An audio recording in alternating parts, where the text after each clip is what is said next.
O eto mga kadunatics, nako naman, dahil nag-viral si Vice Ganda sa kanyang mga jokes mga kadunatics, may ibang na-expose din during that concert. At alam nyo ba kung sino mga kadunatics? Na tuwang-tuwa din sa joke ni Vice Ganda? Well mga kadunatics, ang asawa ni Bam Aquino. At si Bam Aquino talaga mga kadunatics, sabi pa niya, tuwang-tuwa kami, ang asawa ko, sa'yo Vice Ganda. Wow!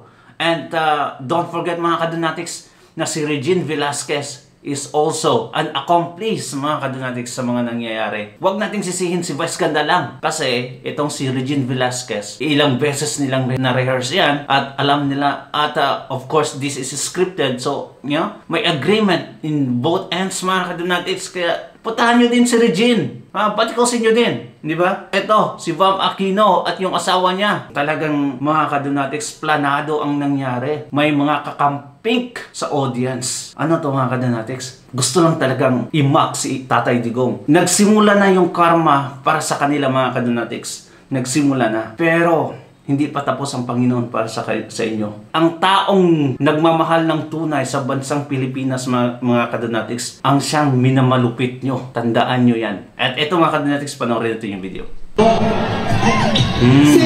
Tinawag, ayan, in-acknowledge kasi si Bam Aquino mga kadunatics. Magandang gabi po! Congratulations, Vice Ganda at Regine Velasquez. Palakpakan naman natin! Yes. At Regine Velasquez mga kadunatics, tuwang-tuwa pa si Bang Panot mga kadunatics. Ewan ko ba't nanalo to, hindi naman natin to binoto, di ba? Tell me, kung binoto nyo to. Ewan ko talaga, bakit nasa top 2 mga kadunatics? I cannot really imagine what happened during the election. Enjoy na enjoy yung asawa ko, sayo na sayo kanina pa. Enjoy na enjoy sila mga kadunatics, and of course, enjoy na enjoy din sila sa jet ski joke. Buti naman po. Huwag kang magtanong yung kaya.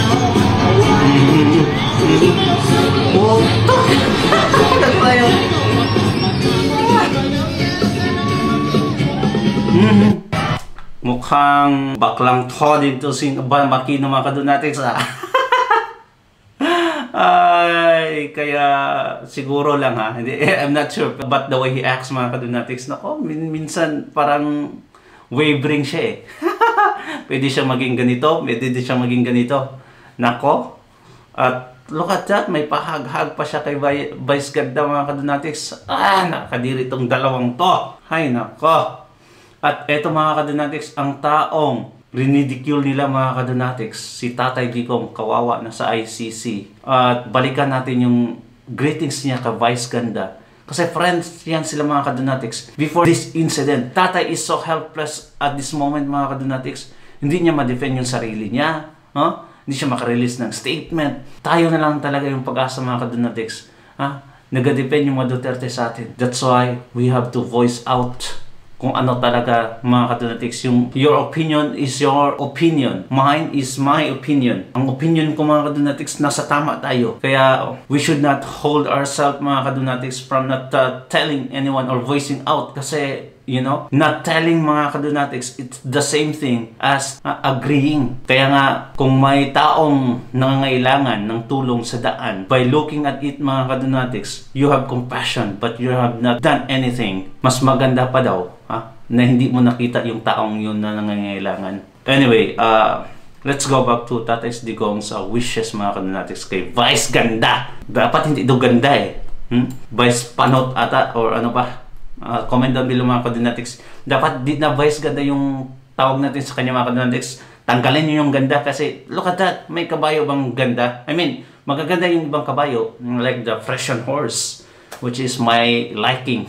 But this horse mga kadunatics, it's so, you know, half-breed talaga, parang ginawa galing sa laboratory or ewan. Let's go. Vice Ganda. You are celebrating your birthday today.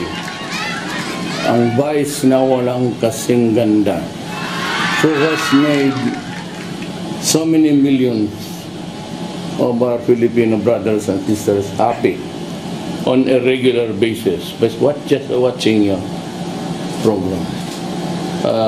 You gave a face of a Filipino who is very happy.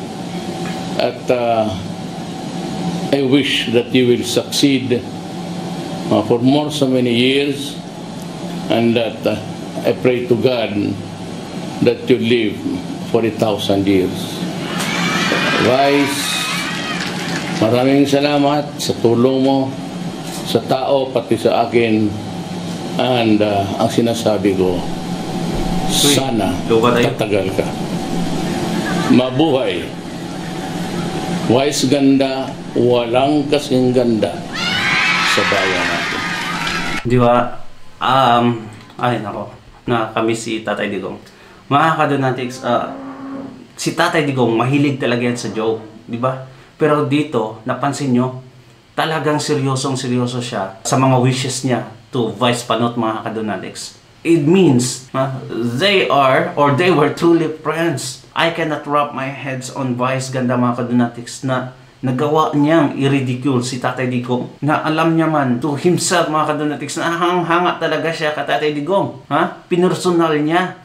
At napag-alaman natin through Attorney Harry Roque na si Tampaluslos pala ang nagpapasahod ditong si Vice Panot, mga Kadonatics. And it's not new anymore, mga Kadonatics, na yung kaluluwa mo ibebenta mo for fame and money. At ganito ang nangyayari, mga Kadonatics. Yung dignity mo, mga Kadonatics, which is the dignity of Vice ganda, mga Kadonatics, ibinenta niya, dinigrade niya, mga Kadonatics, for fame and money. And kung mawala yung dignity niya, mga Kadonatics, you are good as rag. You are junk.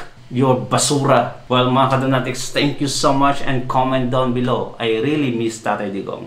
Let's pray, mga Kadonatics. Continue on praying. Thank you, and God bless you, mga Kadonatics. Please subscribe to our channel and like this video. Ingat palagi. Bye-bye.